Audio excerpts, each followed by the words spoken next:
Uyingizda gaz yo'qmi? Ana endi ozgina ovqat uchun ham o'choq qilishi shart emas. Bu qozon sizni mushkulingizni ancha osonlashtiradi.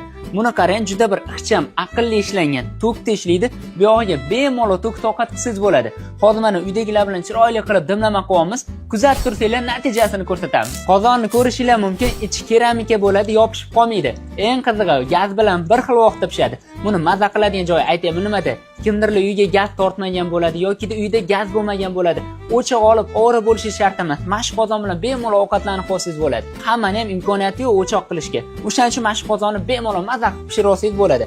Keyin mana ko'tarib ko'rsataman sizlarga 3 qavat material bo'ladi, to'k urmaydi, issiq o'tmaydi. Ko'rishinglar mumkin, ovqat qovurilib turibdi, tugmachasi bo'ladi. Mana tez varianti bo'ladi. Bu o'chirasiz, bu yoqqa sekinlashtirsangiz bo'ladi.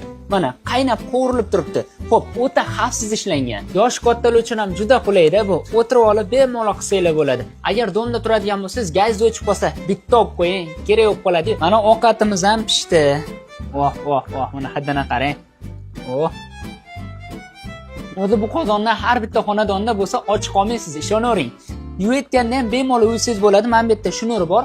Uzib tashlaysiz, akkuratni yuvadigan bo'lsangiz, sizga uzoq yil xizmat qilib beradi. Shunaqa ekan bemalol qo'rqmasdan xarid qilsangiz bo'ladi. Hozir olib buyurtma beringlar.